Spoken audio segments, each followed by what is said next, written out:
And a lot of them were from the Evansville Courier.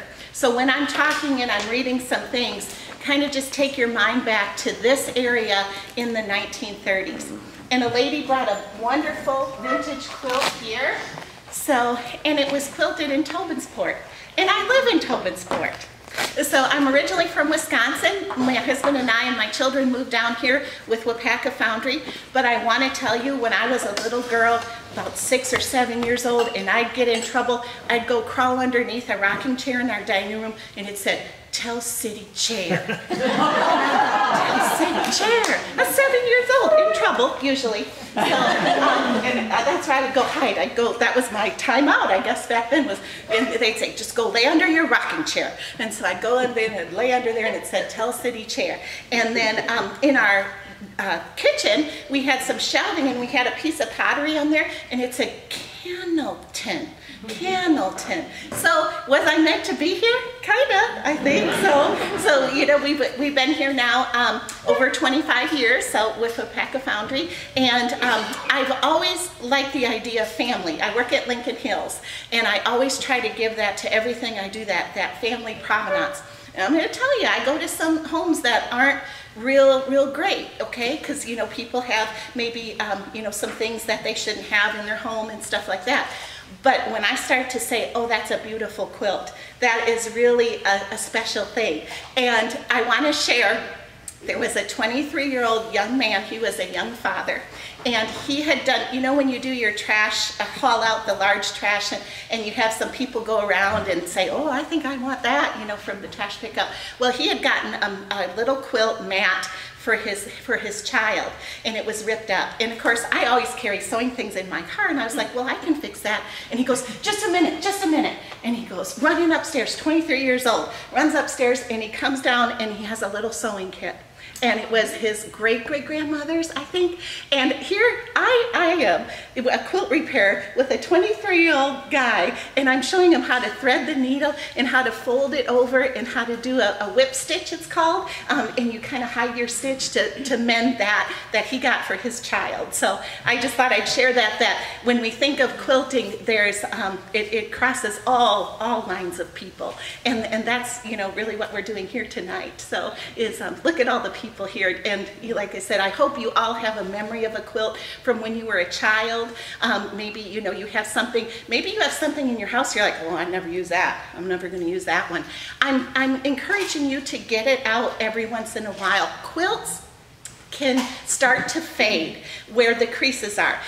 We don't think of our lighting as being something that you know, is harsh, but it kind of is if something has been sitting somewhere for a really long time. So get your quilts out, touch them, fold them a different way, look them over, making sure that, you know, there isn't something there that maybe shouldn't be there or something. Sometimes we have a real humid environment in this area, and you know, if there's any moisture trapped inside a quilt, it can mold. So, and you can get mold spots. And mold doesn't have like a certain track. It can pepper throughout a quilt. So getting those out once or twice a year, refolding them. Maybe you have a beautiful one here like the embroidery, and you want to showcase one type of block, and then when you go to refold it, you want to highlight a different one. That's really healthy for your quilts. You can have your quilts dry cleaned if you want. It's kind of expensive to do that, and plus you are putting your heirloom into the hands of someone else. So I'm going to show you how if someone would bring a quilt to me and it was very soiled, how I would take care of it. So this is called Felsnap the soap. This soap has not changed since 1920s, 30s. You can still get it. It's on the bottom shelf at Walmart. It used to be 97 cents before COVID. Now it's like $1.15. So, and what you can do is, it's very skin friendly too. So just, you can lather it up. You can put it on the spot. You can rinse it out. You can put the quilt. You don't want to really soak a quilt like in a washing machine. You maybe put some water into a bathtub. You could do that. And then take beach towels and lay it out, the damp quilt on a beach towel, and then roll it gently, and then roll it back, and then roll it again to squeeze out what kind of water you want. So You want to test it a little bit. Most of the quilts that I see have been laundered before, but if you have one that you don't feel has ever been laundered, I've never had a quilt run, the fabric run with Fell's Naphtha soap. So, and I've never used anything else, so I really can't tell you that I've had one that has. Another great thing to use, this is kind of a modern element, but it's called Woolite dry care sheets. You can get these. These are on the top shelf at Walmart. So a box like this is about $9 to $11. But you get 5 dry cleaning sheets in there. And it's just like a large fabric softener sheet like Bounce. And you can put your quilt in. You can use low heat, no heat. You could do fluff. You could do heat if you wanted to. And you put this in for about 20 minutes. There's also some spotting from OxiClean. There's some spotting if you want to put a little bit of spotting stain remover on it. OxiClean, again, I've never had any bad luck with these items. So that's why I would recommend them. So when you have a quilt that you feel you don't want to use, you know, and you want to take it to someone who repairs it, maybe put like a safety pin or something like that on the spots that you want to repair. Otherwise, you know, you can have the person look it over and they could say, yeah, you know, I could repair whatever you need. So it's really your quilt, it's your history, and it's how you want to do it. I have so many people tell me the different reasons, like a lady brought a quilt and they had a greyhound dog. She's like, yeah, that's where he ripped it, and that's where he ripped it. I had a lady bring one, her son had spilt a jug of orange juice on it, and rather than telling mom, he rolled it up and put it in the closet. So you know, there's some history, and I'm not going to say every stain and every tear can be repaired, but it can be fixed enough that it would be like the person who made it fixed it. That's what you want. So I try to match my stitches as far as if it was a quilter who liked tiny stitches, then I match that. If it was a quilter that liked larger stitches, I match that. So as far as fabrics goes, they run the gamut. Some historical quilts are a lot of clothing, and some quilts have purchased fabric. I just wanted to read a little excerpt from this is from the Indiana Farm Journal.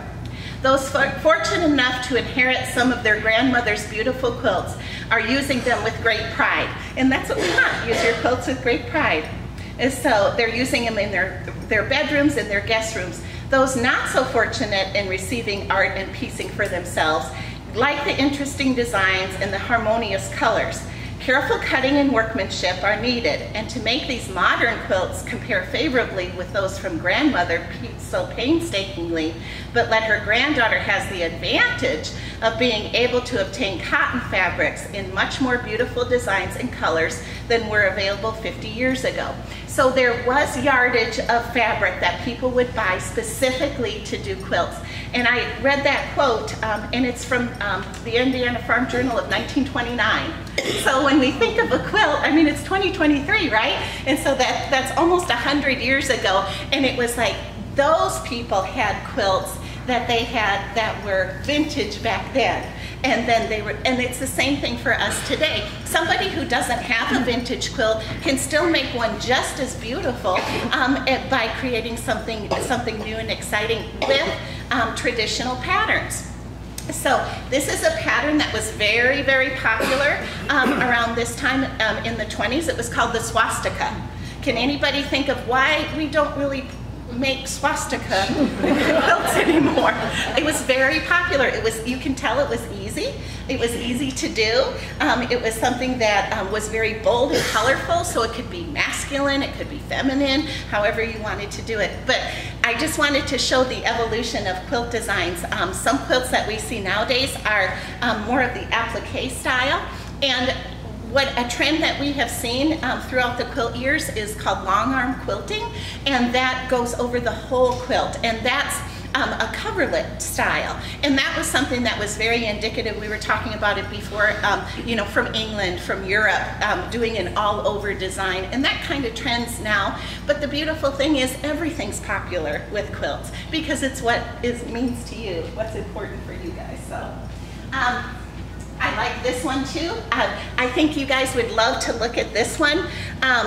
This person wrote an article. Again, this is 1928, sorry, January 1928. And she says, would anyone know the name of this? So she was supposed to be a quilt expert in 1928, and there were patterns that she didn't know. And that's the beautiful thing too. You can find a pattern from somewhere else, maybe Hawaiian. Maybe there's a Hawaiian. You had your one right here that had the Hawaiian leaves on it and things. So, you know, people blend different things together.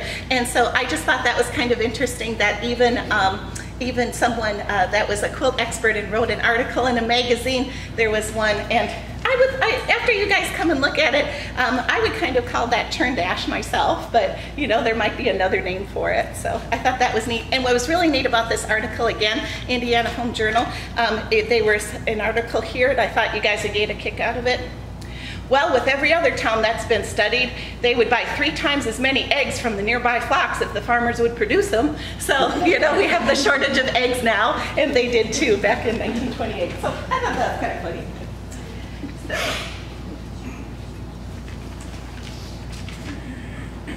When we think of quilting, there's a back, there's a top, and then there's a batting. And this is from the 30s, and this was batting that you could buy. So, and maybe some people, if they've been around a really long time, mountain mist, I think that's a real familiar thing. Now it comes in a plastic bag. So, but I just thought that was kind of neat with quilters here. This might seem really familiar, and to know that they were around for a long time, the woolen. And they would specifically do this, and if you do buy anything, sometimes you see patterns on them. Well, the patterns back then, according to all the things, you could buy a pattern, but it was 10 cents. And back then, even 10 cents was a lot. So a lot of people would take this, and we didn't have photocopiers or mimeographs or anything like that we could enlarge. We didn't have our computers. And so a lot of times they would take cardboard from leftover things and make their own stencils. And again, as a quilt restorationist, I utilize these things today. If I have a quilt that needs different stencils, I utilize. This one's very popular, kind of a classic. It's a feather design, and that's something that's in a lot of quilts that you see. So it's a way to add a little bit of, you know, zhuzh to your quilt. When we're talking about stencils, these were supposed to be hand quilted. Okay, and how you know how many stitches per needle is it's the size of the needle. A hand quilting needle is called a between. And I'm not really sure why it's called a between, except you go between the lines or something. So, but that's why it's called. And if you have a size 12, you should ideally be able to do 12 stitches per inch. If you have a size 8, you should do 8 stitches per inch. So that was kind of the guide. And of course, needles were made of metal, and they were very, very precious. And so sometimes people had antique needle cases for their needle, and they would wear them like a necklace, and that's where you would have your needles. Another great tool for quilting, and I've seen antique ones that go into the hundreds of dollars, was called a seam ripper. So, and that's for if you made a mistake. And if you can envision, I know, you know, we kind of have not high LED lighting, you know, but could you imagine quilting by candlelight? Because a lot of times you would quilt in the evening, you know, after everybody had gone to bed, and you would do it by lantern light or candlelight. And I was just sharing, I think it was at Sycamore Springs I went, they had a quilt hoop, a quilt frame that raised and lowered. And I could just imagine in that cabin that people would, after everybody went to bed, they'd lower the quilt frame, and then you do your quilting, and then when you had your daily activities, you could pull it up and it would raise up. So I thought that was kind of ingenious to do.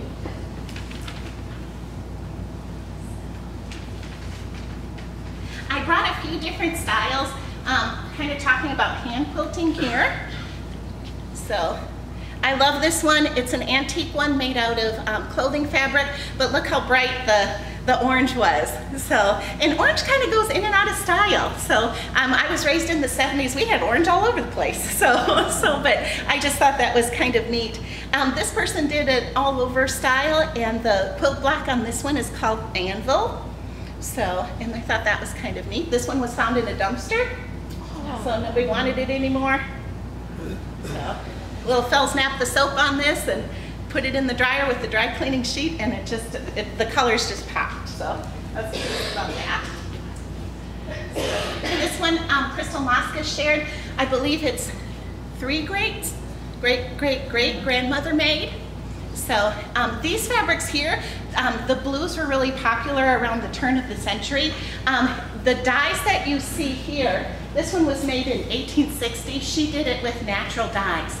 But if you think about it, there really isn't a natural dye that you can do for blue. So once they got an indigo blue dye, that was all the rage at the time. And that was around the turn of the century. So probably 1890 to about 1910, 12. Blue and whites were real popular. You'll even see that I was telling Crystal, even in China, you know, if you look at China patterns, the blues and the whites, because they didn't have a good blue prior to that would last. And so they got the indigo. I believe it was from Africa.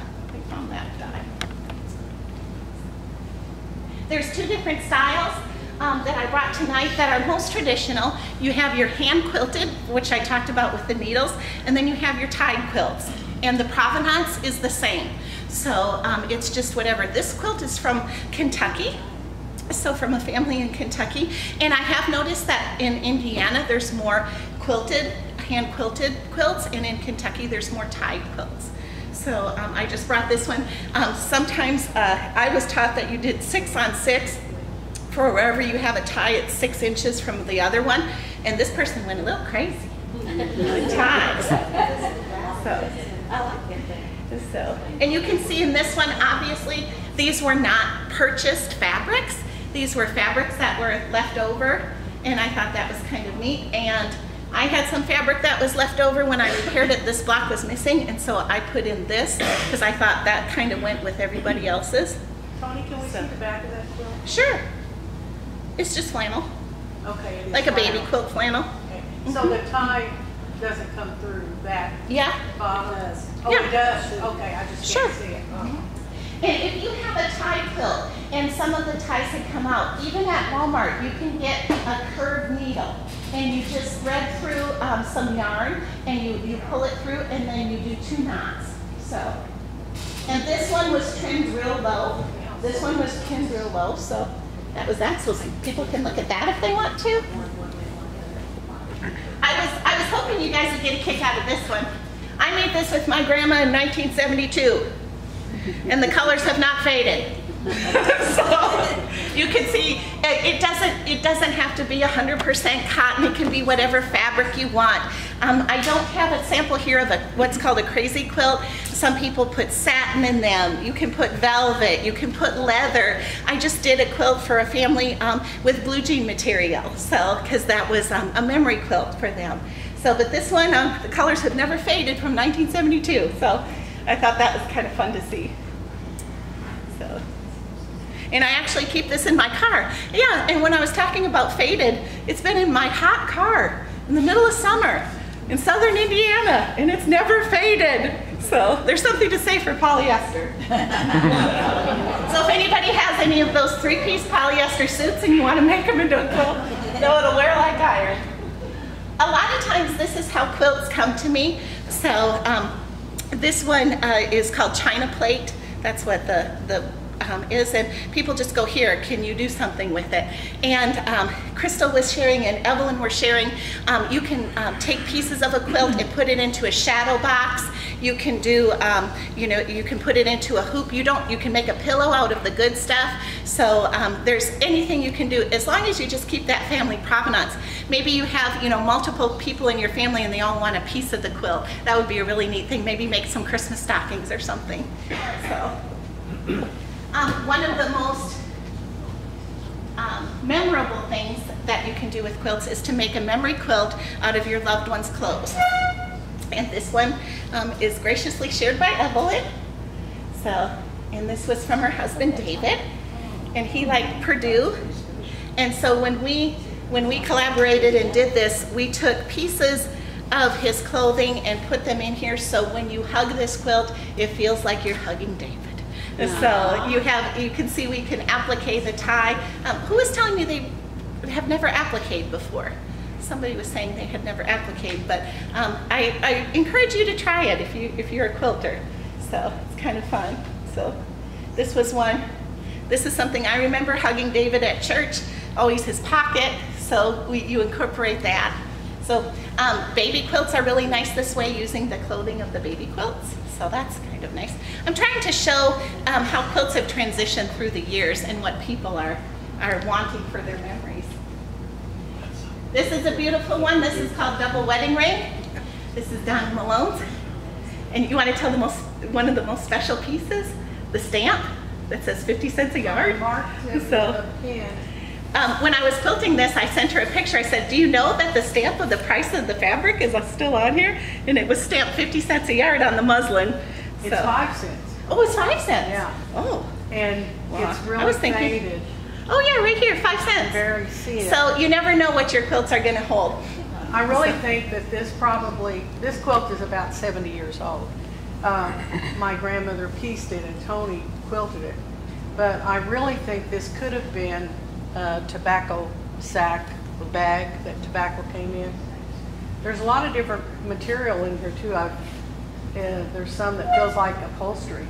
Yep, there is, like right here and here. Yeah. And I think it kind of looks like a kaleidoscope. And you can tell all the tiny little pieces, so it just, you know, whatever the person wanted to do is what they did, and that's kind of how it is now. So with, you know, quilters of today, you know, what inspires you? What colors inspire you? You know, like I said, you can look on Google, you can look in books. This was a book a lady gave me. This was one of the most basic quilting books. This was from 1969. I don't know if anybody in here has this book. It was kind of a classic. So when I was little, this was something pretty important to me. So, and this, it just showed all the different things. This is when you could start, you know, quilting, and you didn't have to necessarily have a machine, but machine quilting was getting to be more and more popular. Treadle machines worked great for quilting. Again, it was just a beautiful thing. I see a lady over there has is that called Drunkard's Path? Oh, yeah. We just saw Donna's that have all the colors. But here's one that's monochromatic, kind of like what Crystal's was. So, with just the 2 colors. So, and look at the curves on it. That would be hard to do on a machine. So somebody took a lot of time in the quilting. So 1940s. That's a twin, and I have the other one too. Oh, is it the same color? Look out there. Oh, nice. Were you guys sisters? No. Oh. How did you get one and she got one? No. Oh, you did too. Oh, I thought they were for you guys. Okay. Oh, it's beautiful. So, yeah, beautiful. That's the thing. Every quilt has a story, so that's for sure. Drunkard's Path? Yeah. kind of fits, you know, when you think of back then. So, this is a wedding ring? Double wedding ring. Yeah. It was made sometime, I'm guessing 50s or 60s. It was Dave's great aunt. Okay. And they were hand quilted. And you can see there were what we call flour sack cloth right here. Flour sacks, in order for competing flour companies, it was who had the best fabric. So you would go to the different flour company. Oh, I want that kind of fabric, so I'm going to go to that flour company. Oh, I'm going to go get it from this flour company. So you can tell that saving every little piece. And again, you'd have to take those sacks apart. You'd have to launder them. You'd have to iron them. You'd have to cut them out with the pieces that I showed. You'd have to stitch them all together, and that's just to get the top done. And then you'd have to put the batting in and the backing. So you can see where quilting took some time, and that's why they're treasures. So we were wondering, do they actually have batting in these? It depends. You can look and see. Some people did, some people didn't. So like I said, if you could afford it, you could get the Mountain Mist batting. So you would have to take it apart a little bit and look and see. Some people would just use an extra sheet. A lot of times, I'm from Wisconsin, and a lot of quilts had wool in the middle, and those were really, really heavy. They were usually a tie quilt, but they had wool in them. So here we have another. We happened to quilt together, and just at the last minute, we decided to come, and we both walked in with the same pattern quilt. Yes. And you can see the different style on the edges. Some quilts are straight edged, and some are what are called scalloped edges. And that was when your bed started to be. It used to be your bedroom was just somewhere where you went to sleep. But when we started to do it, you know, like in the 40s and the 50s, you got bed ensembles. They would maybe call it a bedroom suite. So you kind of wanted to show off your bedroom a little bit. So the photos of quilts back then all of a sudden are on 4-poster beds, and the quilt was draping over. And so the scallop edges got really, really popular then. So.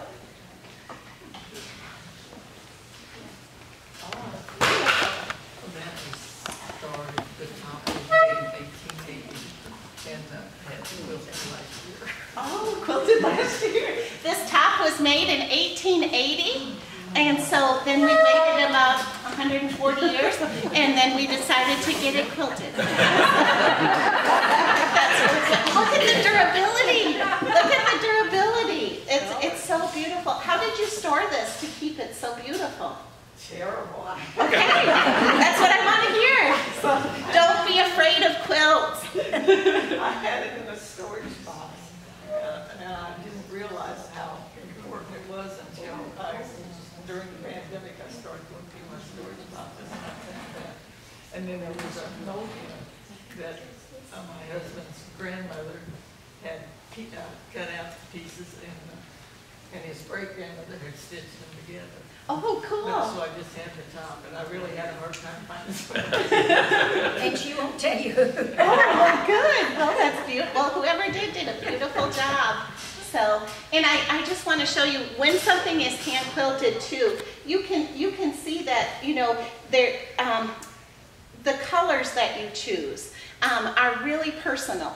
So that this wasn't from a pattern of any sort, you know, that, you know, they said, well, you know, this piece goes here and this piece goes here. So I always think that people that quilt too love puzzles and stuff because you can put things together. So you can tell these were hand cut and hand pieced. And just, you know, why did they choose the colors that they did? We don't know. I think it was just from scraps because some of the pieces, as little as they are even sewed together to make the piece that big. Oh, sure, sure, to make the right size. When we think about the different clothing and stuff like that. But now when I watch movies, I really like old movies. And if I watch an old John Wayne one, like from the 1939 or 35, I'll say, oh, that dress, I think I have some fabric like that. So, because I do too collect fabric, so vintage fabric anywhere I go. So. Do you know this pattern?